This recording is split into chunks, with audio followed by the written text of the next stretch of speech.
క్షేమంగా వెళ్లి లాభంగా రండి. బడ్జెట్ ఎంతయింది? అప్పుడు ఎంత కలెక్ట్ చేసింది? అంటే అదే సార్ నేను బడ్జెట్ ఎంతయిందో నేను చెప్పలేను. కారణం ఏంటంటే మోహన్ గారు స్క్రీన్‌లో కనిపించడానికి ఎంతైనా ఖర్చు పెడతారు. హ్మ్. కానీ ఆ రోజుల్లో అది 18,00,00,000 కలెక్ట్ చేసిందని ఆ! చెప్పి అంటే షేర్ అండి. షేరే 18,00,00,000 అని చెప్పి డిస్ట్రిబ్యూటర్ చెప్తారు. అంటే అప్పుడు 18,00,00,000 అంటే ఇప్పుడు 10 టైమ్స్ అండి. అంతే కదా సార్. 10 టైమ్స్. అంటే సుమారుగా 300,00,000, 400,00,000 ఇప్పుడైతే. హ్మ్. అదే. శ్రీకాంత్ గారి రియాక్షన్ ఏంటి అంత పెద్ద హిట్ వచ్చాక? అంటే సార్ సరే మంచి మంచి ఇప్పటికీ భయ్యా భయ్యా అనుకుంటాము. ఆయన మంచి రియాక్షనే అండి. హ్మ్. హ్యాపీ కదా సార్. ఒక సినిమా హిట్ అయితే హీరోకి ఎంత హ్యాపీ సార్.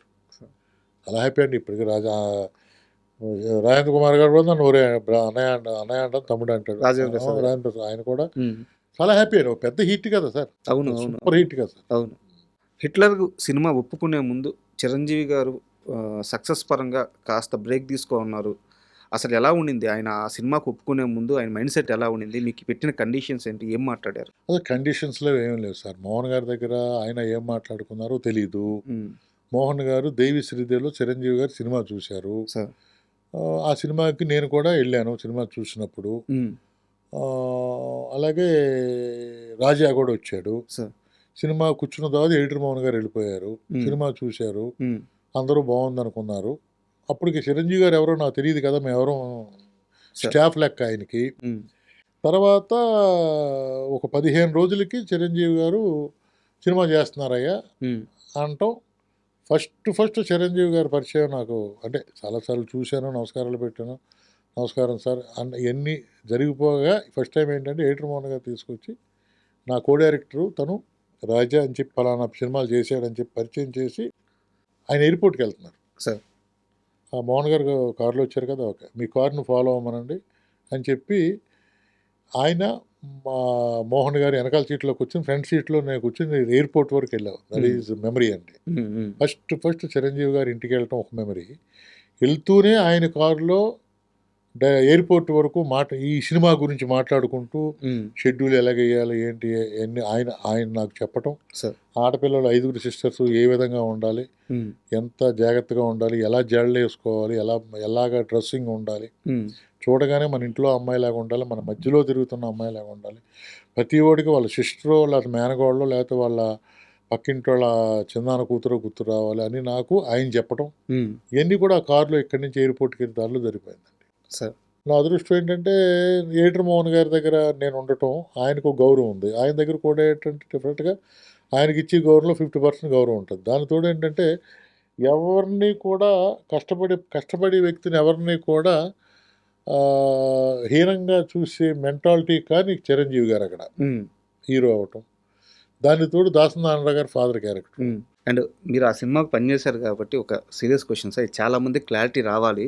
అందుకే అడుగుతున్నాను. దాసరి నారాయణరావు గారితో మీకున్న అసోసియేషన్ మామూలుది కాదు. అవునండి. ఆయన 'హిట్లర్' సినిమాలో ఫాదర్ క్యారెక్టర్ చేశారు. అవును. చిరంజీవి గారు హీరోగా చేశారు. మీరు ఆ సినిమాకి కో డైరెక్టర్. అసల చిరంజీవి గారి మధ్య, దాసరి గారి మధ్య గొడవలు ఉన్నాయా? ఎందుకు ఇలాంటి ఒక నెగెటివ్ ప్రాపగండా బయటికెళ్ళిపోయింది? అసలు వాళ్ళిద్దరి రిలేషన్ ఎలా ఉండేది? ఇది చెప్పడానికి అన్ని విధాల అర్హతలున్న మనిషి మీరే.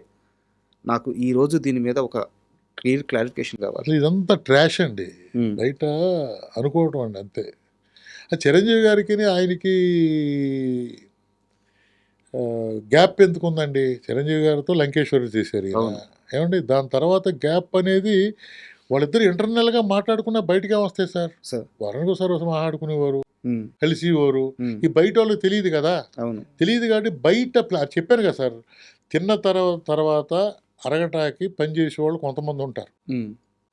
అరగటానికి కష్టపడాలనుకున్న కొంతమందుంటారు. అరగటం కోసం ఇటువంటి మాటలు చెప్పుకునేవాళ్ళు కొంతమందుంటారు. అంతే తప్పండి వాళ్ళిద్దరికీ ఈరోజు నేను ఫేస్‌బుక్‌లో ఎప్పుడో ఆయన అన్న మాట ఇప్పుడే జస్ట్ మీ దగ్గరికొచ్చిన తర్వాత 5 నిమిషాలు కూర్చోండంటే ఒక మ్యాటరొచ్చింది. అది ఎప్పుడని అది నేను చూసి దాన్ని స్క్రీన్ షాట్ తీసి పక్కన పెట్టాను. ఈ విషయం నాకు తెలుసు. సార్. తెలిసినా మళ్ళీ మర్చిపోతానేమో అని చెప్పి స్క్రీన్ షాట్ తీశానండి. ఒకసారి చూడండి. అదేంటంటే అంటే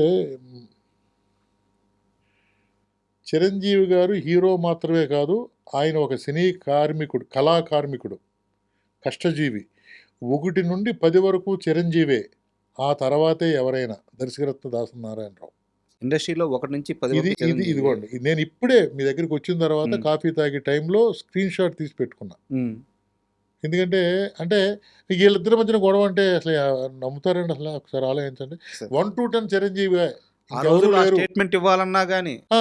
మరి ఏవండీ 1-10 ఆయనే ఏవండీ ఖైదీ నంబర్ 1కి, ఖైదీ నంబరు 50కి ఆయన 1కి అక్కడికెళ్లారు కదా! హ్మ్. ఎళ్లి స్టేజ్ మీద ఏం మాట్లాడారాయన? సరే. చిరంజీవి గారికి తనకి మధ్యన గ్యాప్ ఉంటే ఎందుకు మాట్లాడతారు అలాగా? సరే. అప్పుడు మాట్లాడింది. హ్మ్. ఎప్పుడు ఆయన మనసులో ఒకటే 1-10 చిరంజీవి గారు ఇంకెవరు లేరంటాడాయన. సరే. మరి ఆళ్ళిద్దరి మధ్యన గ్యాప్ వచ్చింది. ఇద్దరు తిట్టుకునేవారు. ఇదే అది అంటే ఎంతవరకు కరెక్ట్ అండి? కరెక్ట్ కాదు సార్ అది.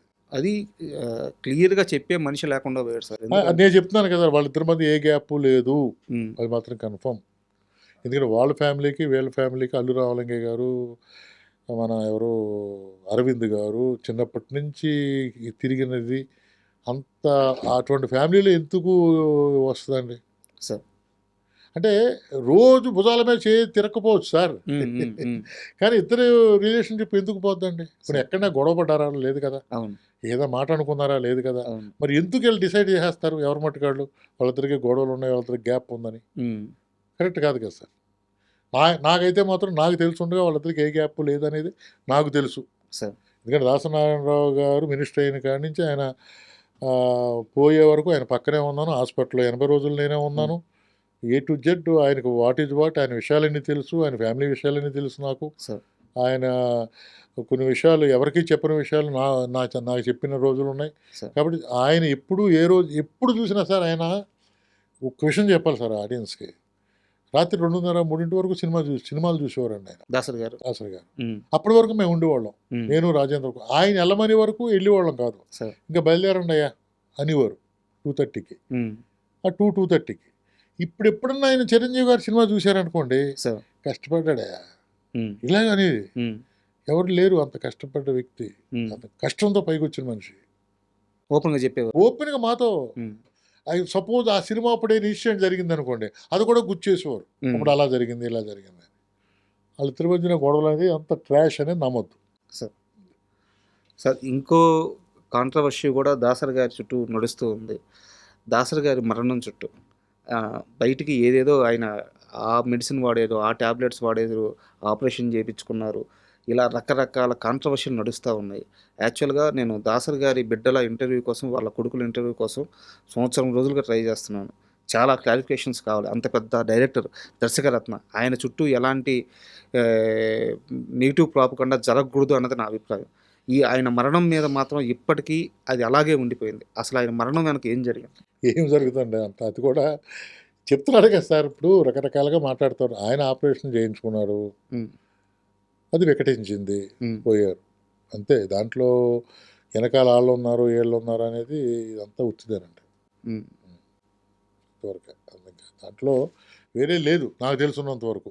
కానీ నాకు తెలియనిది ఏమైనా జరిగిందేమో నాకు తెలీదు. నీకు తెలియనిదేముంది మొత్తం ఇండస్ట్రీలో దాసరి గారి గురించి చెప్పాలి అంటే రాజా చెప్తాడు. రాజా రెడ్డి చెప్తాడు. ఎందుకంటే చివరి రోజుల్లో పక్కనుంది ఆయనే.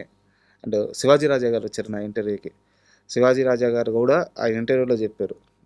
నేనెళ్ళి లాస్ట్ రోజుల్లో అంటే సార్‌తో నాకు ముందుగా గ్యాప్ వచ్చింది. ఆయన చివరి రోజుల్లో ఆ గ్యాప్ పూడ్చుకున్నాను. అప్పుడు కూడా ఆ ఇంటర్వ్యూ అయిపోయినాక ఆ ప్రస్తావనలో కూడా మీ గురించి చెప్పారు ఓకే. ఓకే. శివాజీ రాజా గారు. సో లేదు ఆయన కొడుకు కంటే ఎక్కువగా పక్కనే ఉండేవాడిని సార్. సార్. అంటే ఆయన తెల్లవారుజామున 5 గంటలకు లేపి, నిద్ర లేపి 5:30కి వాకింగ్ తీసుకెళ్ళాను. 3 నెలలంటే ఆలోచించండి. సార్. అంటే ఆయన దగ్గరికి నేను 4:30కి వెళ్ళాలంటే నేను ఎన్ని గంటలు లేసుంటాను? హ్మ్. అలాగా మా ఇద్దరి మధ్యన గురు శిష్యులు ఆయన నాకు గాడ్ ఫాదర్ తండ్రి అంతే. ఎందుకో మా ఇద్దరికి అలాగా ఆయన నేను లేకపోతే ఆయన భోజనం లేని రోజున భోజనం లేకుండా అంటే పిలిచి రాజా ఉన్నాడా భోజనానికి అని చెప్పి అడిగి భోంచేసేవాడు. హ్మ్. అందుకోసం అని చెప్పి నేను ఉండి భోంచేసి వెళ్ళేవాడిని. సార్. ఆ! అలాగా మా ఇద్దరిది ఎందుకో భగవంతుడు ఏ ఏ రుణం ఆ రోజుల్లో నాకు ఆయన దగ్గర ఉండటం ఇదంతా హ్యాపీ ఆయనకి సేవ చేసుకోవటం భగవంతుడు నాకు ఇచ్చిన అదృష్టంగా ఫీల్ అవుతానండి.